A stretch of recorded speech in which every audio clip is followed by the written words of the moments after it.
Good morning. तो देखो next reaction की तरफ बढ़ते हैं, तो जिसका नाम है एडिशन ऑफ हाइड्रोजन हैलाइड। तो देखो इसमें जो वर्ड है हाइड्रोजन, इसका मतलब क्या है? ये हाइड्रोजन। हैलाइड इसका मतलब एक्स। अब एक्स की जगह पे हम क्या कर सकते हैं? देखो फ्लोरीन, फ्लोरीन नहीं लिखा है, हम लिख सकते हैं क्लोरीन, ब्रोमीन और आयोडीन। एक्स की जगह पे हम क्या यूज करते हैं? क्लोरीन, ब्रोमीन और आयोडीन।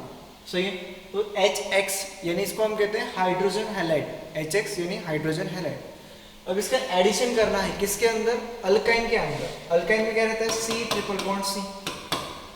किसी भी अल्काइन में C ट्रिपल बॉन्ड C रहता है। तो देखो HX का एडिशन करना है अल्काइन के अंदर, तो वो किस तरीके से किया जाता है हम एग्जाम्पल के थ्रू समझते हैं। मान लो यहाँ पर मैंने ले लिया HC ट्रिपल बॉन्ड CH, इसको हम क्या कहते हैं?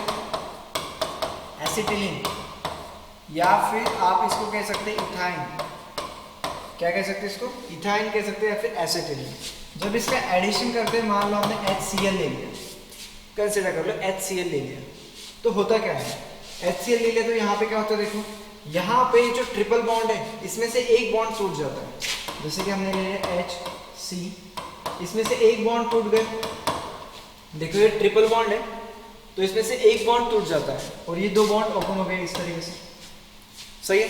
अब देखो HCl है, इसमें से भी ये बॉन्ड टूट जाता है, तो ये बॉन्ड यहाँ से टूट जाता है और एक जगह पे लगता है H और एक जगह पे Cl लगता है। क्लियर है सबको? क्या किया हमने? अल्काइन के अंदर HX हाइड्रोजन हैलाइड का एडिशन कर रहे हैं, तो क्या होता है? पहले ट्रिपल बॉन्ड में से एक बॉन्ड टूटता है, दो बॉन्ड ओपन हो गए, एक जगह पे लगता है H और एक जगह पे लगता है Cl। तो इस तरीके से ये मॉलिक्यूल मिलता है। अब देखो फिर से इसके अंदर क्या करना है? फिर से इसके अंदर HX यानी HCl फिर से ऐड करना है, इसके अंदर फिर से ऐड हो जाता है HCl। अब क्या होता है? देखो अब देखो सारी चीजें एज इट इज है, HC। अब ये डबल बॉन्ड है, यहाँ पे देखो यहाँ पे H दिख रहा है आपको, ये H है, ये डबल बॉन्ड फिर से टूट जाता है और ये सिंगल बॉन्ड में कन्वर्ट हो जाता है। फिर से ये Cl और H ऐड हो जाता है और ये जो बॉन्ड है इस तरीके से ओपन हो जाता है। देखो ये डबल बॉन्ड है, डबल बॉन्ड टूट गए, यहाँ पे डबल बॉन्ड टूट गया और ये दो बॉन्ड ओपन हो गए। फिर से हमारे पास HCl है, यहाँ से बॉन्ड ब्रेक हो जाता है, एक जगह पे लगता है H, एक जगह पे लगता है Cl। अब यहाँ पे याद रखना है क्या?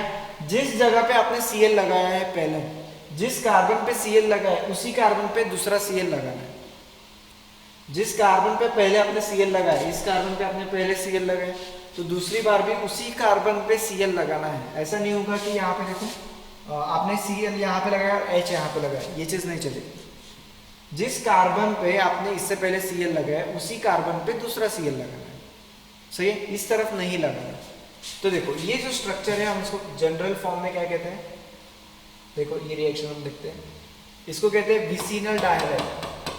विसिनल डायहैलाइड इसका आईयूपीएसी नेम है, सबको मालूम है, 1,1 डाइक्लोरोइथेन, ये आईयूपीएसी नेम है, लेकिन इसको कहा जाता है विसिनल डायहैलाइड।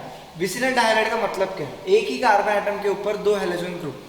मान लो ऐसा कुछ है, यहाँ पे मान लो RC, यहाँ पे H है,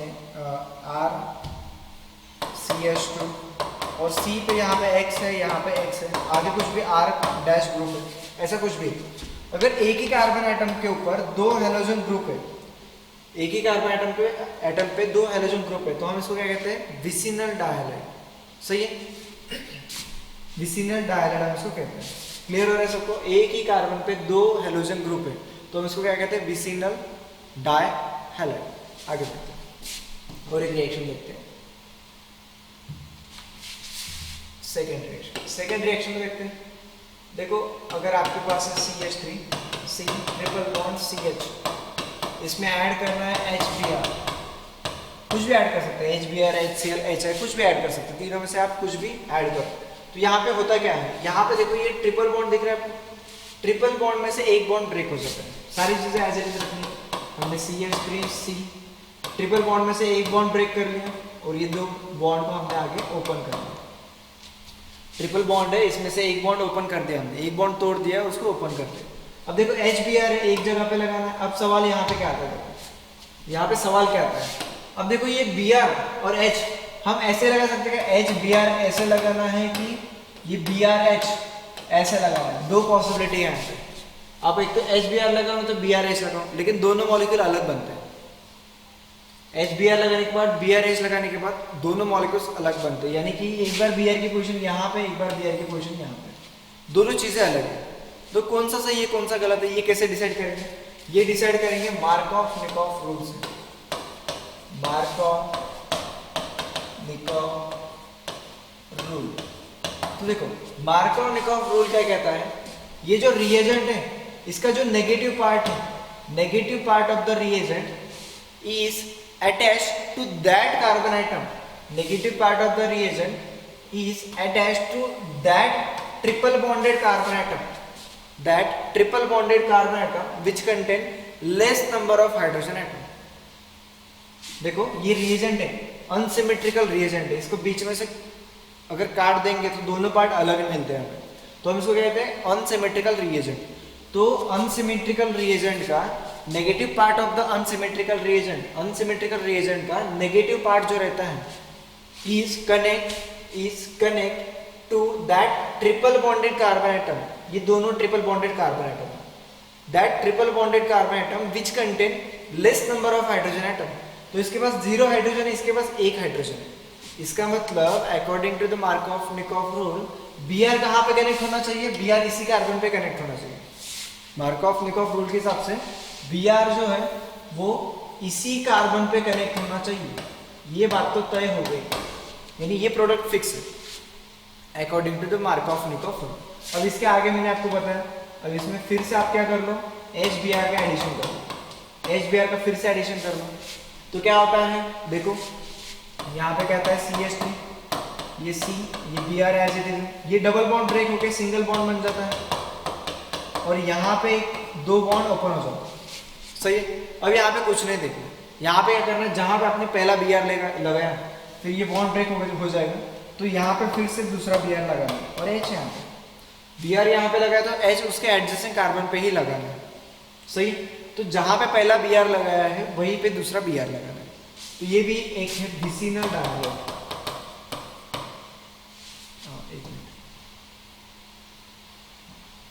ये भी क्या है, विसिनल डायहाइड्राइड। तो देखो इन रिएक्शंस को आपको नोट डाउन करना है। देखो पहली जो रिएक्शन देखी है हमने वो इथाइन की देखी है, और दूसरी जो रिएक्शन देखी है हमने, सॉरी इसको एक चेंज करना है, विसिनल डायहाइड्राइड नहीं करना है, इसको जेमिनल डायहाइड्राइड। क्या कहेंगे हम इसको? Geminal dihydride, geminal dihydride. इसको रिकरेक्ट करो, जेमिनल डायहाइड्राइड। तो देखो इन रिएक्शन में क्या करना है, ये जो बनता है इसको हम कहते हैं जेमिनल डायहाइड्राइड, जेमिनल डायहाइड्राइड।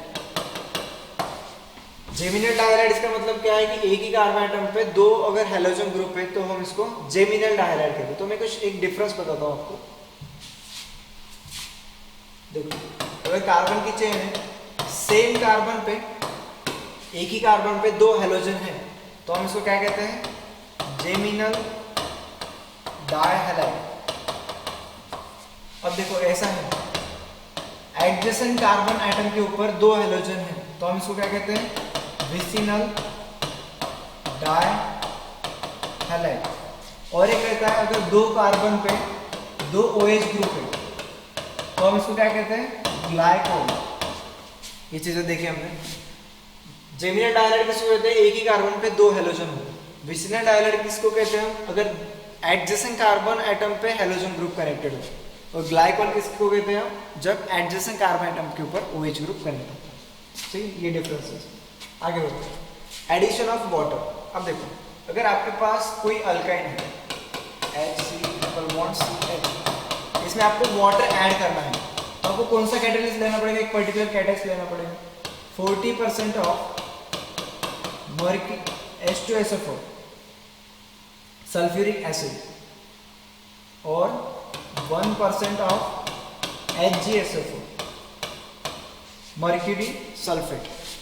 तो देखो अगर आपको किसी अल्काइन में वाटर का एडिशन करना है तो 40% ऑफ सल्फ्यूरिक एसिड H2SO4 लेना है और 1% मर्क्यूरी सल्फेट लेना है HgSO4। तो होता क्या है, वाटर का एडिशन होता है, किस तरीके से होता है? देखो यहाँ पे H C double bond C H, यहाँ से क्या है ट्रिपल बॉन्ड टूट जाता है एक बॉन्ड में, तो यहाँ पे ये दो बॉन्ड ओपन हो जाते हैं। अब एच ओ एच है, यहाँ से बीच में से ब्रेक होता है, यहाँ पे लगाओ एच, यहाँ पे लगाओ, सॉरी आप इसको क्या करो, हाँ यहाँ पे लगाएंगे हम ओ एच और यहाँ पे लगाएंगे एच। अब देखो इसका क्या होता है, इसका टोटोमेरिज्म होता है। क्या होता है इसका टोटोमेरिज्म।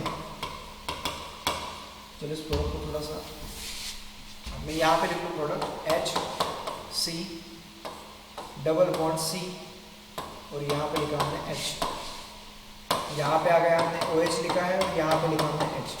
इसका क्या किया हमने टोटोमेरिज्म किया। आइसोमेरिज्म का पार्ट है टोटोमेरिज्म, हमने देखा इससे पहले। टोटोमेरिज्म कैसे होता है, देखो यहाँ से ये OH बॉन्ड टूट जाता है, ये OH बॉन्ड टूट जाता है। अब क्या होता है देखो चेंजेस देखते हैं, देखो ये OH बॉन्ड यहाँ से टूट जाता है। अब ये हाइड्रोजन चला जाता है इसके पास और ये टूटा हुआ बॉन्ड कहाँ पे चला जाता है, इसके पास। सही है, ये हाइड्रोजन चला जाता है, देखो ये हाइड्रोजन चला गया इस कार्बन के पास, ये डबल बॉन्ड टूट जाता है। पहली चीज तो डबल बॉन्ड टूट जाता है, ये हाइड्रोजन चला जाता है इसके पास, ये डबल बॉन्ड शिफ्ट हो जाता है यहाँ पे। रिजल्ट क्या मिलता है देखो, रिजल्ट मिलता है H C double bond O, ये डबल बॉन्ड टूट गया है, सिंगल बॉन्ड बन गया, एच सी एच और ये एच। क्या मिलता है रिजल्ट इस तरीके से। तो हम इसको क्या कहते हैं, ये इथेनॉल है। इसको हम ऐसे भी लिख सकते हैं, देखो इसको मैं यहाँ पे लिखूँ CHO CH2 या फिर CH3 CHO, ये इथेनॉल है। सही है, तो देखो क्या किया हमने, एसिटिलीन यानी इथाइन, दोनों नाम इसके ही है, उसमें वाटर का एडिशन कर लिया हमने in presence of 40% sulphuric acid 1% of mercury sulphate.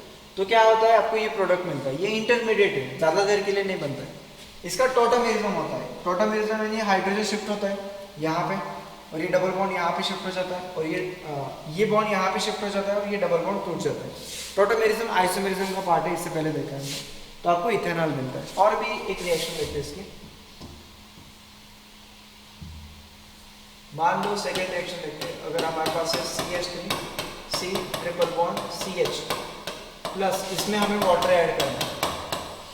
आपको तो मालूम है 40% of sulphuric acid H2SO4, 1% of mercury sulphate HgSO4, इसके एडिशन करना है। तो हम कैसे करेंगे देखो, अब यहाँ पे मार्कऑफ निकॉफ रूल लगाना है। कैसे देखो, HOH को जब भी आप ब्रेक करते हो तो OH माइनस रहता है, H प्लस रहता है। सही है, अब देखो negative part of the reagent is connect to that triple bonded carbon atom which contain less number of hydrogen atom. इसके पास 0 हाइड्रोजन है, इसके पास 1 हाइड्रोजन है, सबसे कम इसके पास। तो देखो हमने क्या किया, देखो यहाँ पे CH3, अब ये C, अब इसको लगाया हमने OH, यहाँ पे लगाया हमने OH और ये लगाया हमने ट्रिपल बॉन्ड टूट के डबल बॉन्ड हो जाता है, ये CH और यहाँ पे लगाया H, यहाँ पे लगाया OH, यहाँ पे लगाया H। अब इसका टोटोमेरिज्म करना है। कैसे मैं बताऊंगा टोटोमेरिज्म कैसे करना है। ये डबल बॉन्ड टूट जाता है, ये हाइड्रोजन शिफ्ट हो जाता है इस कार्बन के पास और ये बॉन्ड शिफ्ट हो जाता है यहाँ पे। क्या हुआ, ये डबल बॉन्ड टूट जाता है, हाइड्रोजन यहाँ पे शिफ्ट होता है और ये बॉन्ड शिफ्ट होता है यहाँ पे। तो देखो इसका आंसर क्या मिलता है, देखो अगर हम इसका करेंगे टोटोमेरिज्म तो आपको क्या मिलता है, आपको मिलता है यहाँ पे CH3 C double bond O और यहाँ पे मिलता है CH2। तो ये मिलता है एसीटोन, एसीटोन नहीं है कीटोन है, एसीटोन इसका जनरल नेम है। तो हमें मिलता है एसीटोन जो कि एक कीटोन। तो देखो यहाँ पे होता क्या है, एक अनसिमेट्रिकल अल्काइन है, यानी कि इसको बीच में से ब्रेक करोगे तो वो इक्वल पार्ट में डिवाइड नहीं होता, डिफरेंट पार्ट में डिवाइड होता है। इसमें जब वाटर का एडिशन करते हैं, वाटर का एडिशन करना है तो किसके प्रेजेंस में करना है, 40% ऑफ सल्फ्यूरिक एसिड H2SO4 और 1% मर्क्यूरी सल्फेट HgSO4, इसके प्रेजेंस में करना है।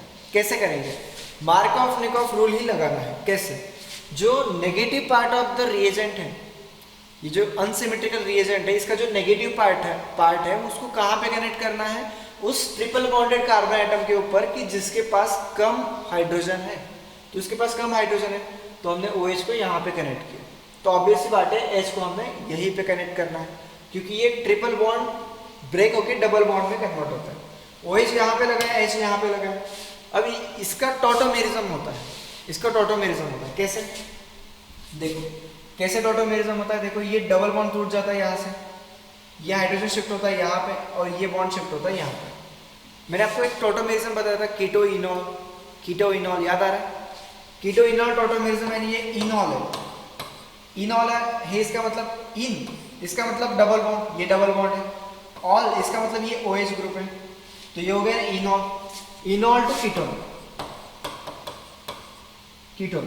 तो हमने एक टॉटोमेरिज्म में एक हेडिंग देखी थी, कीटो इनॉल। टॉटोमेरिज्म का ही उसका एक रिप्रेजेंटेशन है। टॉटोमेरिज्म को काफी बार ऐसा कहा जाता है कीटो इनॉल टॉटोमेरिज्म। कीटो इनॉल टॉटोमेरिज्म यानी कीटोन से इनॉल बनाना या फिर इनॉल से कीटोन बनाना, बात एक ही है। सही है? तो इस तरीके से रिएक्शन वाला पार्ट यहाँ पे कंप्लीट हो जाता है। तो हमें क्या देखना है अभी, इसकी यूजेस देखना है। तो देखो, अच्छा एक क्वेश्चन बनता है इस पे, अगर ऐसा क्वेश्चन आता है कि convert 3 methyl but1 to 3 methyl but2 तो देखो 3 methyl but1 कैसा रहता है। देखो अगर ये ऐसा है CH ट्रिपल बॉन्ड CH3 और ये CH3, देखो ये क्या है 1 2 3 methyl but1। अब देखो इसमें क्या करना है आपको, वाटर का एडिशन करना है, HOH ऐड कर लो, किसके प्रेजेंस में 40% ऑफ H2SO4 और 1% ऑफ HgSO4। इसके प्रेजेंस में जब हम इसके रिएक्शन करते हैं, तो हमने अभी रिएक्शन देखी इसकी, तो negative part of the unsymmetrical reagent जो रहता है उसको कहाँ पे कनेक्ट करना है, दैट कहाँ पे, that triple bonded carbon item which contain less number of hydrogen atom. तो इसको यहाँ पे कनेक्ट करो तो आपको क्या मिलता है, देखो यहाँ पे CH मिलता है और इसको ये हाइड्रोजन कनेक्ट हो जाएगा, यहाँ पे हाइड्रोजन कनेक्ट हो जाएगा, यहाँ पे डबल बॉन्ड, ये C, ये आ गया OH, आ गया था है CH, ये मैंने लिख लिया CH3 और ये CH3, ये लिखा आपने। अब देखो इसका टॉटोमेरिज्म होता है कैसे, ये हाइड्रोजन शिफ्ट हो जाता है यहाँ पे इस कार्बन पर और ये बॉन्ड जो है वो टूट जाता है और ये बॉन्ड यहाँ पे शिफ्ट हो जाता है। सही है? तो देखो इसका टॉटोमेरिज्म होने के बाद क्या होता है, आपको मिलेगा यहाँ पे ये H यहाँ पे आ गया तो यहाँ पे मिलता है CH3, अब ये सिंगल बॉन्ड, ये C डबल बॉन्ड O, आगे है CH CH3 CH3। तो इसका जब हम करते हैं टॉटोमेरिज्म तो आपको क्या मिलता है, देखो आपको मिलता है यहाँ पे 3 methyl butane 2 ये क्या है 1 2 3 methyl butane 4 कार्बन के लिए और 2 नंबर पे 2 सही है? तो हमने क्या किया 3 methyl butane 1 आइन 3 methyl butane 1 आइन को कन्वर्ट किया 3 methyl butane 2 ये कैसे किया, हमने वाटर का एडिशन कर दिया। सिंपली जो हमें ये दिया गया है इसमें वाटर ऐड कर दो तो कैटेलिस्ट क्या होता है कि 40% of sulphuric acid 1% of mercury sulphate, इसका इस्तेमाल करना पड़ता है। तो आपको ये प्रोडक्ट मिलता है इनॉल का टॉटोमेरिज्म होके वो कीटोन में ही कन्वर्ट होता है, ये फाइनल प्रोडक्ट मिलता है। अब देखो आगे देखते हैं, आगे हमें क्या करना है कि यूजेस ऑफ एसिटिलीन, एसिटिलीन के यूज हमें देखना है। एसिटिलीन सबको मालूम है, एसिटिलीन क्या रहता है HC ट्रिपल बॉन्ड CH, इसका एक जनरल नेम है एसिटिलीन या फिर इसको इथाइन भी कहा जाता है। तो इसका यूज देखना है। देखो एसिटिलीन का इस्तेमाल देखो इथेनॉल के प्रिपरेशन में होता है या फिर प्रोपेनॉन की प्रिपरेशन में होता है या फिर इथेनोइक एसिड के प्रिपरेशन में होता है। इथेनोइक एसिड को काफी बार एसिटिक एसिड भी कहा जाता है, देखो इसको एसिटिक एसिड भी कहा जाता है, एसिटिक एसिड भी कहा जाता है इथेनोइक एसिड को। इसका जनरल नेम है एसिटिक एसिड, बुक में मेंशन भी है एसिटिक एसिड या फिर हम उसको इथेनोइक एसिड भी कह सकते हैं। तो देखो इथाइन यानी एसिटिलीन का इस्तेमाल देखो इथेनॉल के प्रिपरेशन में, प्रोपेनॉन के प्रिपरेशन में या फिर एसिटिलीन के एसिटिक एसिड के प्रिपरेशन में भी किया जाता है। सही है? इसके प्रिपरेशन में उसका इस्तेमाल होता है। आगे देखते हैं, it is use in manufacturing of polymers, synthetic rubber, synthetic fibre और प्लास्टिक। तो देखो पॉलीमर्स हमने देखा है, पॉलीमर्स देखा है हमने पॉलीथीन, इथाइन से पॉलीथीन बनाया था, पॉलीथीन याद है आपको, पॉलीथीन पॉलीप्रोपिन बनाया था। उसका इस्तेमाल कहाँ पे होता है?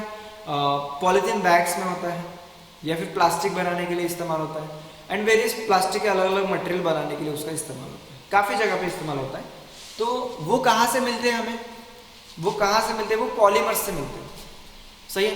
तो ये जो पॉलीथीन बैग रहती है या फिर कोई भी पॉलीमर्स रहता है, पॉलीथीन या फिर पॉलीप्रोपिन, तो इसके प्रिपरेशन में यानी इसमें ये इथाइन का इस्तेमाल हम करते हैं। इसमें किसका इस्तेमाल होता है? ये इथाइन का इस्तेमाल होता है।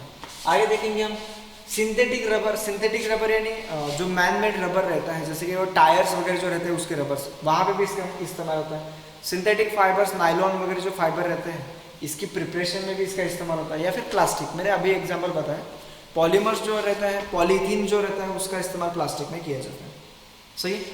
तो इनके प्रिपरेशन में हम एसिटिलीन का इस्तेमाल करते हैं। आगे for artificial ripening of fruits, जैसे मैंगो वगैरह हो गए, तो इसको पकाने की जो प्रक्रिया रहती है वहाँ पे एसिटिलीन का इस्तेमाल किया जाता है।